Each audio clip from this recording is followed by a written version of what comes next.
Eh, buenos días a todos y a todas. De nueva cuenta, pues mi nombre es Eduardo Cano. Estamos trabajando junto con Manos Extendidas el tema del protocolo de familias de protección temporal. Queremos pues agradecerles a nombre de la Dirección Ejecutiva y la coordinadora del programa de protección, la abogada Nolvia, este espacio. Además, felicitarles, un espacio hermoso, un espacio necesario, donde los temas han sido de vital importancia. Estoy muy contento, logré alcanzar nada más la ponencia de la doctora. Es realmente muy alentador, mucho de lo que recién se habló es realmente la posición que como Estado y como institución estamos adoptando y vamos en pos de eso. Después de lo que la doctora compartió, yo realmente no puedo más que describir, ¿verdad?, lo que el documento es, porque esos principios rectores o esas buenas prácticas ya fueron tomadas en la ponencia anterior. Sin embargo, queremos iniciar rápidamente como un antecedente, porque sé que no todos los que hoy están aquí conocen cuál es el rol del programa técnico de protección y es importante que le conozcamos. Entonces iniciamos con la primera. Un poco la visión es de sistemas y recién lo mencionaba la ponencia anterior. Una visión donde hay una protección integral que tiene que ver con la garantía de todos los derechos, pero luego hay una protección social que tiene que ver con la atención a colectivos muy especializados, dígase mujer, comunidad LGTB, adulto mayor, discapacidad y sobre todo niñez, que es el interés nuestro. Por otro lado, entonces, viene un sistema, siempre ahí, amigos, siempre el anterior. Viene un sistema de protección especial que es realmente de lo que vamos a hablar hoy.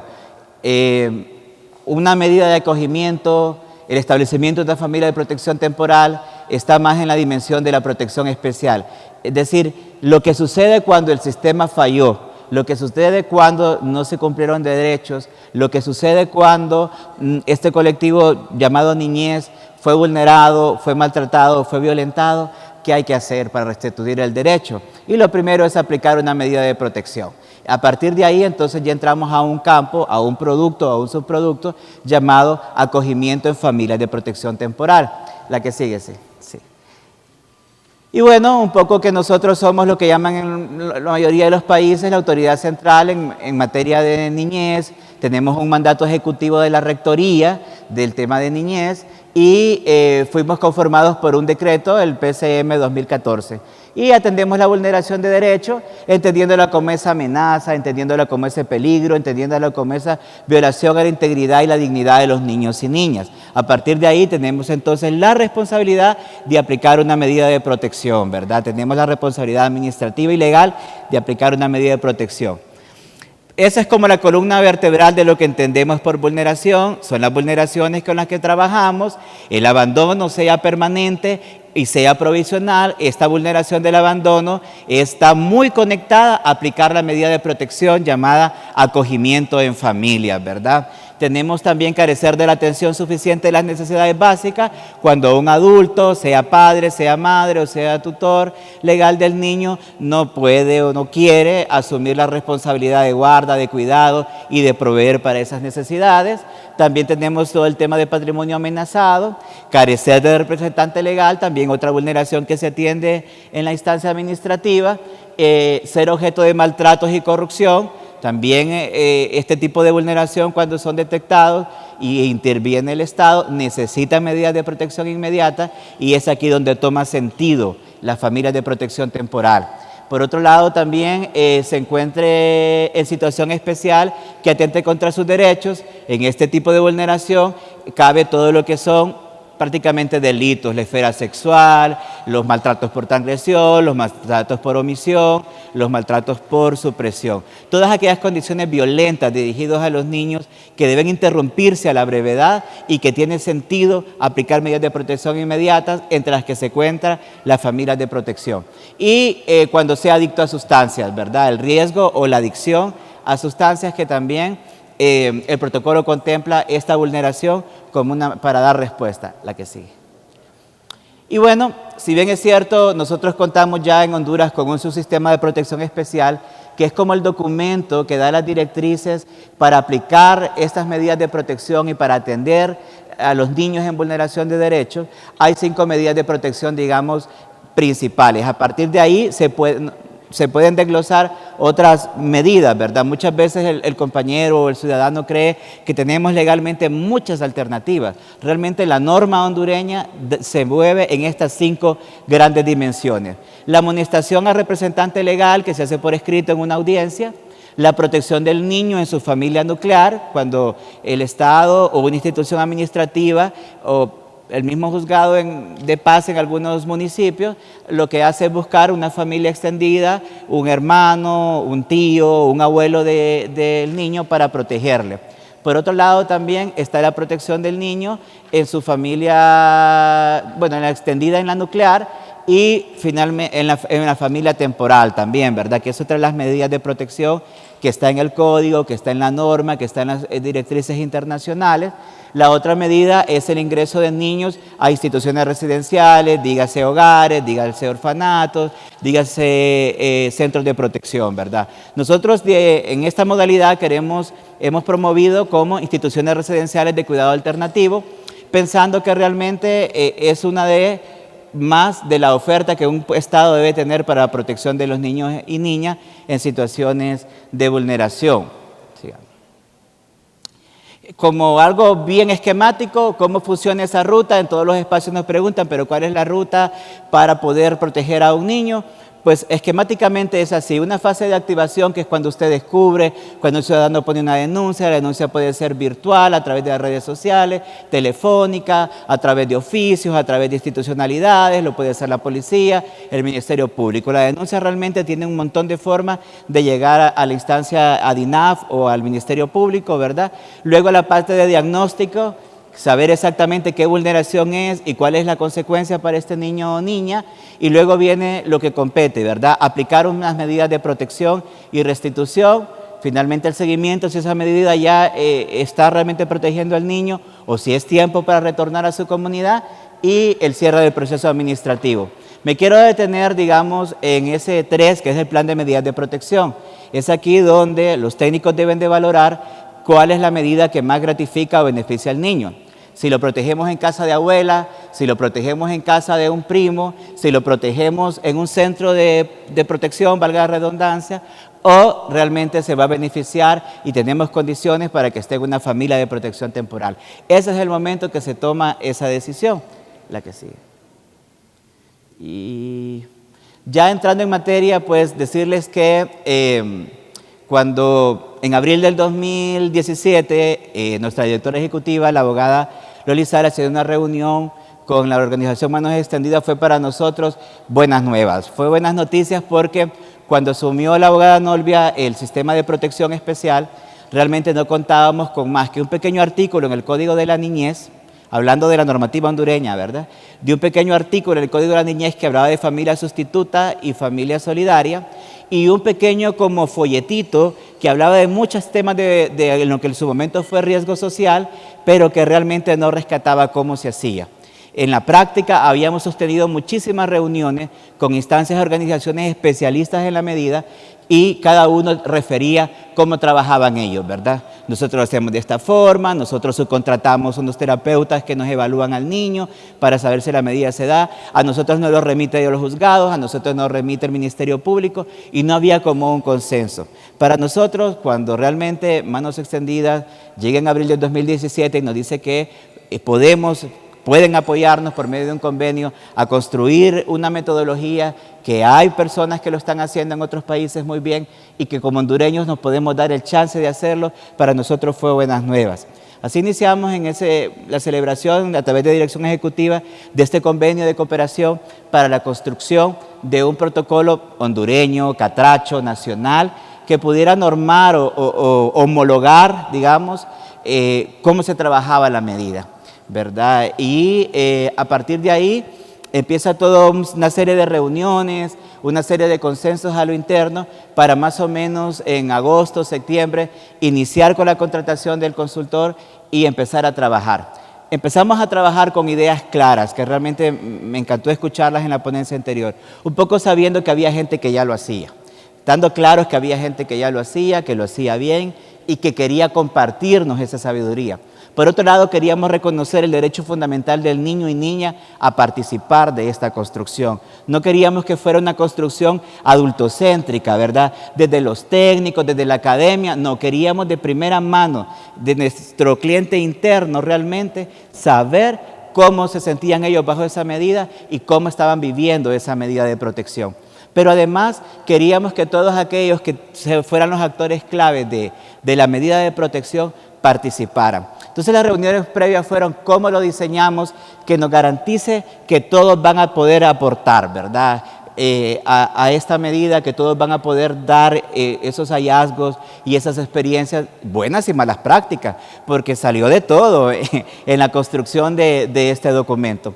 De ahí entonces que contar con un protocolo que tenga como objetivo asegurar que los niños sean acogidos por familias de protección como una medida temporal y garantizar su interés superior. Esas dos ideas en el objetivo son importantes. La protección, que es un derecho y que es importante hacerlo, pero que además partamos de la idea que es temporal.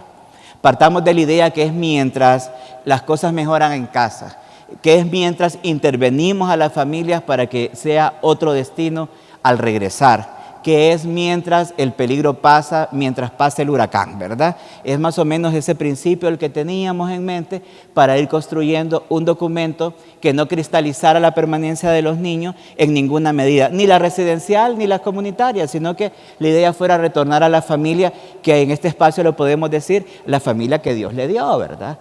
Que puede ser restaurada, porque yo creo que todos en este espacio creen en la restauración, creen en un nuevo hombre y creen que es posible que todo aquello que estaba roto pueda reconstruirse, ¿verdad? Creo que ese es el principio de la cristiandad y el objetivo de la muerte del Señor también, ¿verdad? Por otro lado, teníamos ideas específicas también, teníamos, digamos, ideas colaterales de lo que este protocolo, este documento podía hacer. Por un lado, eso, que consolidar ese marco del procedimiento, porque teníamos muchos escenarios. Una gente le hacía de un modo, otra gente le hacía del otro, y me perdonan, pero tuvimos situaciones que no podíamos ni juntar a una gente con la otra, porque no se podía. Entonces nosotros decíamos, bueno, y entonces los niños están en medio de esto. Tenemos que llegar a un acuerdo de país. ¿Cómo va a ser ese marco? ¿Cómo va a ser ese procedimiento para trabajar con las familias de protección? Y ese es uno de los principales objetivos del documento. No decimos que solo así y que es una cosa hecha en piedra, pero rescata el documento acuerdo de país, acuerdo de sectores que puedan estar interesados y que tengan experiencia en la medida. Por otro lado, regular esos derechos, obligaciones y compromisos. Si bien es cierto, y lo acaban de decir en la ponencia anterior, esto no se puede hacer solo. Hay una participación pública, hay una participación de la sociedad civil, hay una participación de la familia. Pero ¿qué pedacito del cántico me toca a mí? ¿Qué pedazo de esta realidad me toca a mí? ¿Cuáles son las obligaciones de cada uno de los actores? Y es lo que pretende normar un poco también lo que es este protocolo. Definir esas modalidades, características de acogimiento familiar. Siempre cuando hacemos listas corremos el riesgo de excluir cosas, ¿verdad? Pero necesitamos tener como un camino principal, tipologías, características, ¿para qué va a servir? ¿Hacemos una familia genérica que sirva para todo o nos empezamos a especializar en aquellas familias que atienden discapacidades o aquellas familias que son más expertas en primera infancia?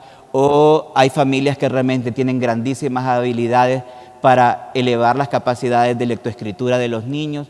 De ahí que entonces era importante para nosotros contar con modalidades de familia y llegar a acuerdos cuáles iban a ser esas principales modalidades. La que sigue. Establecer esos requisitos y condiciones. Cómo empezar, si yo estoy interesado en ser una familia de protección, ¿qué me piden? Y queríamos que esos requisitos, por un lado, fueran lo suficientemente sólidos para darnos credibilidad, pero por otro, que no fueran tan amplios que evitaran realmente que un gran número de personas participaran. Fue uno de los retos, afortunadamente creo que lo pudimos salvar. Orientar a las familias de protección está construido en un lenguaje, digamos, popular, ¿verdad? Intentamos no adornarlo ni hacerlo muy técnico, muy cargado de tecnicismo, sino que le sirva al técnico en su trabajo pero a la familia también, que lo pueda tener como un libro de cabecera y pueda revisar cuáles son los compromisos. Que le quede claro cuál es el compromiso de INAF para exigirlo, pero que le quede claro también cuál es el compromiso de la familia biológica de este niño. Y bueno, como bien referían hace unos minutos, el seguimiento y la evaluación. El protocolo cuenta con herramientas no solo para diagnosticar, digamos, si la familia es idónea o no, sino también si los que somos responsables de hacer el seguimiento lo estamos haciendo bien y si la medida de protección está obrando o está trabajando para garantizar ese bienestar del niño. Si funciona la medida, si funciona lo que estamos haciendo. La que sigue. Y bueno, no queríamos, aparte del gran apoyo de Manos Extendidas, su director, su directora educativa y a un montón de personas y un montón de instituciones que participaron de la construcción de este documento. Por un lado, sostuvimos reuniones iniciales, pero después reuniones bilaterales con los actores, ¿verdad? Reuniones pequeñas, donde pudimos entonces ver cómo lo estaban viviendo desde su perspectiva, desde su ángulo y desde sus lecciones aprendidas. Y al final tuvimos talleres. Bueno, ahí cabe pues DINAF, que no solo estuvo a través del programa de protección, sino que la Secretaría General, asesoría, programas técnicos, consolidación, porque la medida siempre se ha relacionado con este tema de la adoptabilidad, ¿verdad? De alguna manera, que ya vamos a hablar de ese tema. Migración, porque habrá algunas familias y hay mucho interés que algunos niños migrantes, sobre todo aquellos que son de origen no latino, puedan beneficiarse de la comunidad extranjera residente en Honduras. El principio es, bueno, si no hablo yo, qué sé yo, un idioma turco, danés, no sé, pero tengo en el país una familia que es de esa nacionalidad, quizás sea un poco más fácil proteger al niño. En Honduras, por ser un país de tránsito, hay una comunidad, mucha comunidad africana que está transitando, entonces a partir de ahí hubo quienes nos proponían que también el tema migración no lo descuidemos en lo de familias de protección. Ministerio Público, en su Fiscalía de la Niñez, en su Fiscalía de lo Civil, la Fiscalía de Turno y otros equipos técnicos del Ministerio Público, Juzgado de Letras de Familias, Juzgado de Letras de Niñez, el Colegio de Trabajadores Sociales tuvo un rol muy fuerte, el Colegio de Psicólogos tuvo y tiene un rol muy fuerte, la Red Viva, el de AGCOS, nuestros pequeños hermanos, que aportaron muchísimo en la construcción de este documento, otras instituciones especializadas, RUN, Legado de Esperanza, Misión Identidad, que también fue un aporte muy grande que dieron y siguen dando, Bogner de Honduras, comunidades, instituciones líderes comunitarios, las madres solidarias, pudimos hablar en primera persona con las que son de reciente data, pero aquellas que ya tenían realmente un camino recorrido en esta medida. Líderes religiosos, nos sentamos, no sé, yo creo que bien eran unas 50 diferentes. Las mesas de protección de la niñez y sobre todo el aporte más importante que tuvimos, el de los niños y el de las niñas residentes en centros de protección, pero también niños y niñas de la comunidad que viven con sus familias biológicas y niños y niñas que están bajo la medida de protección. Y nos fuimos para atrás, porque ya a ese momento ya teníamos varias de la teoría armada en el documento y ellos en su idioma, en su lenguaje, empezaron a decirnos aquellas cosas y nos quedó claro que una generación análoga no va a poder ver la vida siempre igual que estas generaciones digitales que miran las relaciones, la pluralidad de una manera distinta a nosotros. Rescatamos el insumo de los niños y está plasmado en el documento. Sigamos. A este nivel vamos a entrar ya en lo que es la otra presentación, sí. En lo que es ya cómo está conformado el cuerpo del protocolo. Y decirles que en la construcción de este protocolo hubo muchos aspectos emocionales, ¿verdad? Era tan interesante cuando queríamos entrar a aspectos técnicos, pero en cada reunión o en cada taller, muchos de los temores. Entonces construimos atendiendo también los temores de los compañeros y las compañeras. Muchos tenían anécdotas, muchos tenían testimonios de cosas que habían salido bien, pero de cosas que habían salido mal.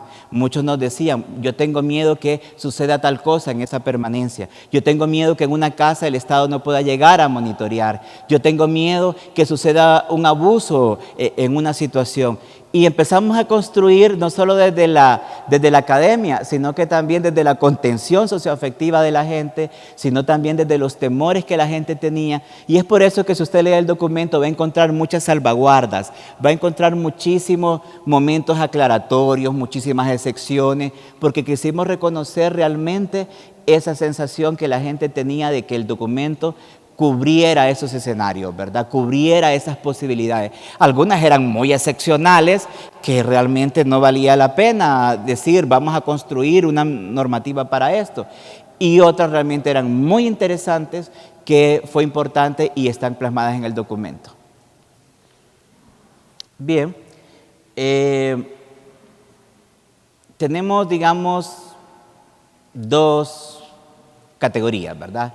El acogimiento en familia extendida, el acogimiento en familia de hecho, y luego viene lo que es el acogimiento en familia de protección temporal. La primera tiene que ver con lo que el código nos dice, que podemos proteger a los niños, digamos, con un primo, con una tía. Pero parte del protocolo tiene herramientas que me permiten saber si es la tía correcta, porque lo vamos a evaluar con las mismas herramientas que el de la familia de protección temporal. Queremos saber si hay capacidades de cuidado, si hay capacidades de vigilancia, capacidades paternales en esa familia. La familia de hecho, que es aquella familia que es una historia ya más grande porque tiene que ver con todas aquellas historias de la migración. Es decir, en nuestro país, ustedes lo saben, se va una persona y deja con su madrina a sus hijos y se va a trabajar, ¿verdad? O deja con una amiga o lo deja con la abuela, ¿verdad? Que esas son familias de hecho y que también el protocolo va a permitir de alguna manera poder ser evaluadas y saber cuál es la condición de estos niños. Y pues, finalmente, el escenario que nos interesa en esta mañana, que es el acogimiento de niños en familias de protección temporal. Los grupos familiares en que se conciernen comunidades asumen la responsabilidad de acoger, atender y educar de manera temporal y solidaria a los niños que están privados del cuidado parental o corren el riesgo de hacerlo. Es una protección temporal y eso se lo decía hace poco y la idea es mirarla siempre con fines de reintegro y en su defecto, si hay condiciones, para que el niño pueda tener una familia permanente en el tema de adopción. El código, nuestra norma, habla de dos familias, ¿verdad? La sustituta y la solidaria. Realmente no nos define cuál es la diferencia entre cada una. De ahí que nosotros como en el protocolo usamos una palabra genérica llamada familia de protección temporal, ¿verdad? La idea era que en esa clasificación grande pudiéramos incluir lo solidario y lo temporal, entendiendo la solidaria como la que no recibe un subsidio, porque tenemos las dos modalidades, y la sustituta sí recibió un subsidio o compensación económica por el cuidado que está dando de este niño o niña, para apoyar el cuidado, digamos. Si lo vemos desde la temporalidad o el tiempo, las clasificaciones que surgen del protocolo es la familiar simple, la familiar permanente y la preadoptiva. Pues en la simple es lo que entendemos como respuesta a la vulneración de derechos. Puede ser de emergencia, ¿verdad?, por una noche o dos, o puede ser ya de larga data, porque sabemos que la situación en casa no se va a resolver en un par de semanas, sino que necesitará realmente que hagamos cambios importantes, el tema de la matrícula en la escuela, el tema de salud, y esa es la respuesta a la vulneración de derechos, digamos, la modalidad de familia simple.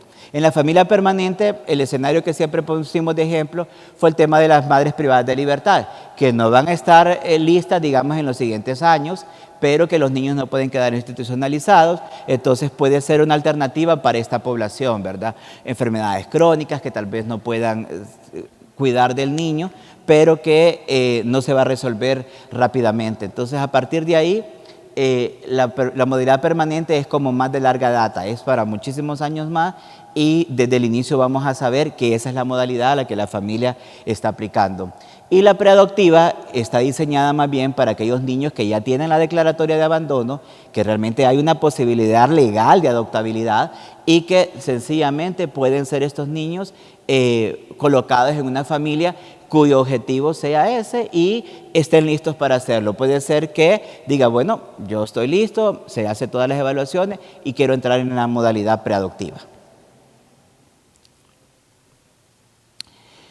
De cara a las necesidades del niño, las clasificaciones que nacen del protocolo son el familiar temporal básico, el temporal terapéutico, que tiene más que ver con aquellas condiciones especiales que se necesita algún nivel de formación para afrontarlo, ¿verdad? Hablamos de la atención a temas de adicciones, temas de conducta, ¿verdad? Que nos referían en los talleres y sobre todo la gente técnica que hay personas e instituciones que promueven y tienen metodología para para capacitar a las familias en estos temas, y acogimiento de emergencia para evaluación. Aquí lo pensamos muchísimo para los bebés, aquí lo pensamos muchísimo. Acogimientos rápidos, ¿verdad? Una noche, 2 noches, 3 noches, 60 días. La idea es hacer un diagnóstico a priori, digamos, de las situaciones de los niños y poder entonces darle respuesta de manera urgente. Particularmente a primera infancia, que 60 días o un mes pueden ser un montón de procesos evolutivos se pueden dar en un mes, en un bebito, que no podemos separarlo mucho de su comunidad. ¿Ya que sí?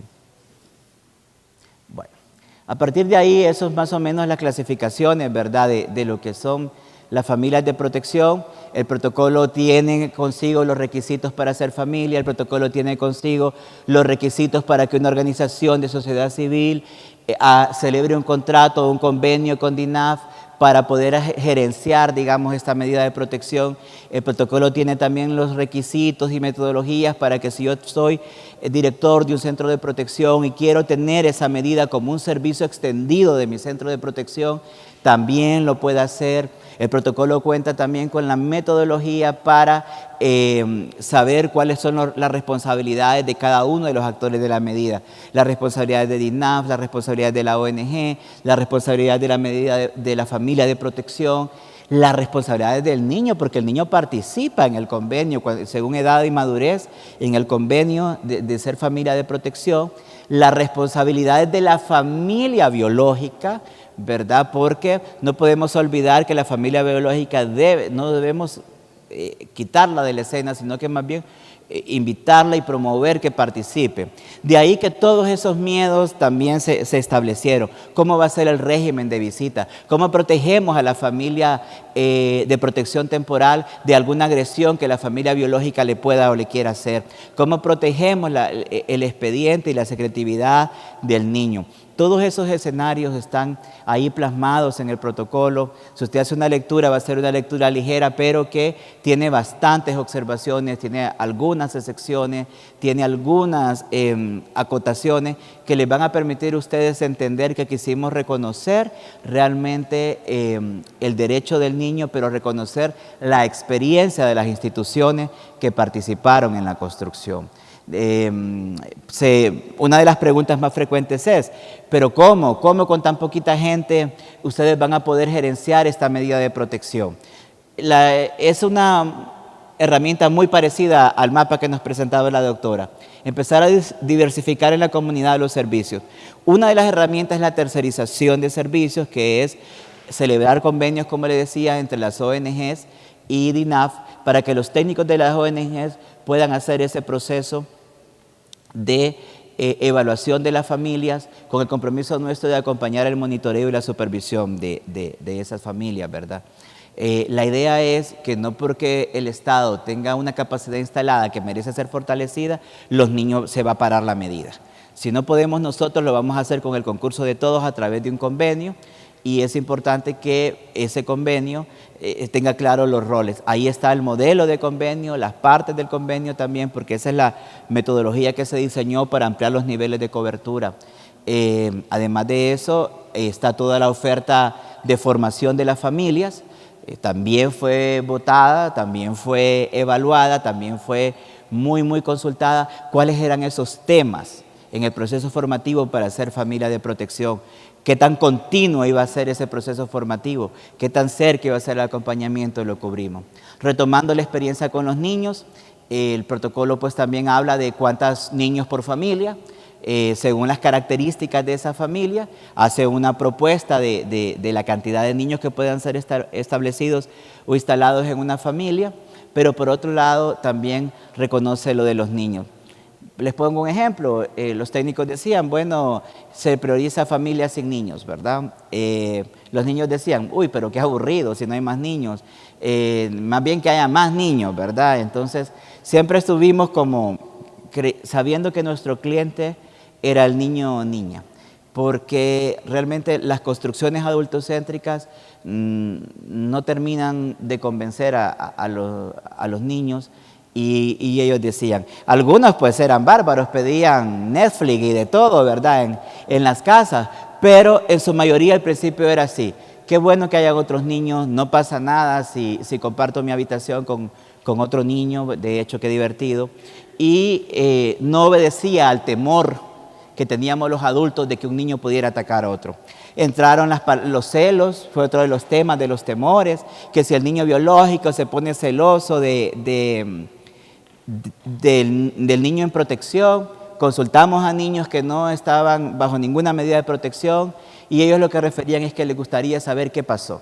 Quieren saber la historia de este niño que está en su casa, quieren participar de la selección, quieren participar, digamos, de los primeros momentos del proceso. No quieren que abruptamente les llegue un niño a casa, pero sí quieren participar junto con sus padres, ¿verdad? Entonces, fue muy interesante, fue muy gratificante para nosotros la consulta hecha a los niños.